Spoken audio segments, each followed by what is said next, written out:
Hi friends, ನಿಮ್ಮೆಲ್ಲರಿಗೂ food for moods ಚಾನಲ್ಸ್ಗೆ ಸ್ವಾಗತ.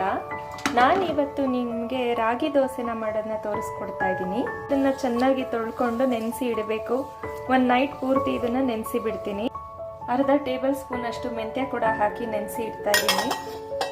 ರುಬ್ಬದ ಅರ್ಧ ಗಂಟೆ ಮುಂಚೆ ಇದರಲ್ಲಿ ಅರ್ಧ ಕಪ್ ಅಕ್ಕಿನ ನೆನೆಸಿಟ್ಕೊತಾ ಇದ್ದೀನಿ. 1/4 ಕಪ್ ಅಷ್ಟು ಅವಲಕ್ಕಿನ ಕೂಡ ಹಾಕೊತಾ ಇದ್ದೀನಿ. ಇದೆರಡನ್ನು ಒಂದು ಅರ್ಧ ಗಂಟೆ ನೆನೆಸಿಡೋಣ. ನಾನು ಬಿಸಿನೀರನ್ನ ಯೂಸ್ ಮಾಡ್ತಾ ಇದ್ದೀನಿ, ಬೇಗ ನೆನೆಯಲಿ ಅಂತ. ಇದನ್ನ ಚೆನ್ನಾಗಿ ವಾಶ್ ಮಾಡ್ಕೊಳ್ಳೋಣ. ಇದನ್ನ ಚೆನ್ನಾಗಿ ತೊಳೆದು ಮಿಕ್ಸಿ ಜಾರ್ಗೆ ಹಾಕೊಳ್ಳೋಣ. ಒಂದು 6 ಸಾಂಬಾರ್ ಈರುಳ್ಳಿನ ಹಾಕೊತಾ ಇದ್ದೀನಿ. ಅಕ್ಕಿ ನೆಂದಿದೆ, ಈಗ ಇದನ್ನು ರುಬ್ಬಕ್ಕೆ ಹಾಕೋತಾ ಇದ್ದೀನಿ.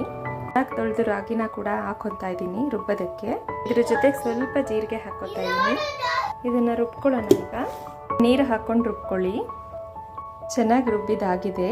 ಈಗ ಇದನ್ನ ಒಂದು ಪಾತ್ರೆಗೆ ಹಾಕೊಳ್ಳೋಣ. ಇದಕ್ಕೆ ಸ್ವಲ್ಪ ನೀರು ಹಾಕ್ಕೊಂಡು ಇದ್ರ ನೀರು ಕೂಡ ಹಾಕ್ಕೊಳ್ಳಿ. ರುಚಿಗೆ ಬೇಕಾದಷ್ಟು ಸಾಲ್ಟ್ ಹಾಕ್ತಾ ಇದ್ದೀನಿ. ದೋಸೆ ಬ್ಯಾಟರ್ ರೆಡಿಯಾಗಿದೆ. ಈಗ ಇದಕ್ಕೆ ಕಾಯಿ ಚಟ್ನಿ ರೆಡಿ ಮಾಡ್ಕೊಳ್ಳೋಣ. ಒಂದು ಹೋಳು ಕಾಯಿ ತುರಿ ತಗೊಂಡಿದ್ದೀನಿ ಚಟ್ನಿ ಮಾಡೋದಕ್ಕೆ.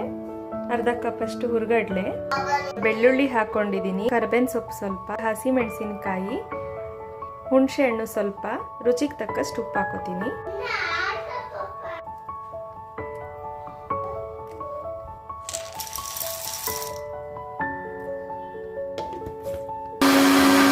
ನೀರು ಹಾಕ್ತಾ ಇದ್ದೀನಿ. ಕಾದು ಆರಿರೋ ನೀರು ಹಾಕೊಂಡ್ರೆ ಚಟ್ನಿ ಬೇಗ ಕೆಡೋದಿಲ್ಲ.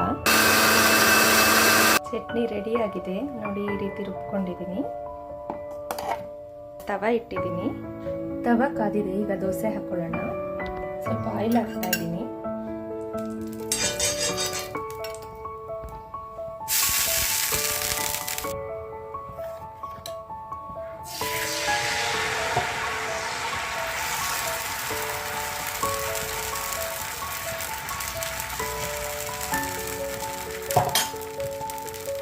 ಮೇಲೆ ಸ್ವಲ್ಪ ಆಯಿಲ್ ಹಾಕ್ತಾ ಇದ್ದೀನಿ.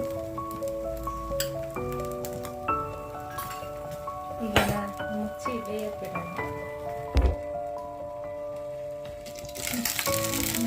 ಚೆನ್ನಾಗಿ ಬೇಯಿಸ್ಕೋಬೇಕು ಈ ದೋಸೆನ ನೀವು.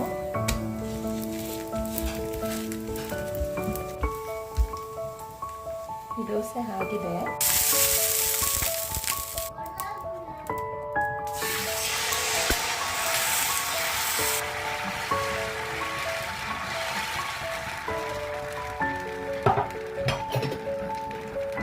ಸ್ವಲ್ಪ ಎಣ್ಣೆ ಹಾಕ್ತಾ ಇದ್ದೀನಿ. ಪ್ಲೇಟ್ ಮುಚ್ಚೋಣ. ಈಗ ಇದನ್ನು ಮಚ್ಚಾಕೊಳ್ಳೋಣ. ರಾಗಿಯಿಂದ ಮಾಡಿರೋ ದೋಸೆನೂ ರಾಗಿ ಹಿಟ್ಟಿಂದ ಮಾಡಿರೋ ದೋಸೆಗೂ ಟೇಸ್ಟ್ ಸ್ವಲ್ಪ ಚೇಂಜಸ್ ಬರುತ್ತೆ. ಒಂದ್ಸಲ ಟ್ರೈ ಮಾಡಿ ನೋಡಿ, ಇಷ್ಟ ಆಗ್ಬೋದು. ರಾಗಿ ದೋಸೆ ಹೆಲ್ತಿಗೆ ಕೂಡ ತುಂಬ ಒಳ್ಳೆಯದು. ಇದಕ್ಕೆ ಮೆಂತ್ಯ ಎಲ್ಲ ಹಾಕಿರೋದ್ರಿಂದ ಅದು ಕೂಡ ಆರೋಗ್ಯಕ್ಕೆ ಒಳ್ಳೆಯದು. ಮೆಂತ್ಯ ನಮ್ಮ ಕೂದಲಿಗೆ ಮತ್ತು ನಮ್ಮ ಹೇರಿಗೆಲ್ಲ ಒಳ್ಳೆಯದು. ಮೆಂತ್ಯ ಡೈಜೆಷನ್ಗೆ ಒಳ್ಳೆಯದು. ಸೊ ಆದಷ್ಟು ಮೆಂತ್ಯನ ಯೂಸ್ ಮಾಡಿ. ಚೆನ್ನಾಗಿ ಬೆಂದಿದೆ. ಈಗ ಇದನ್ನು ತಟ್ಟೆಗೆ ಹಾಕೊಳ್ಳೋಣ.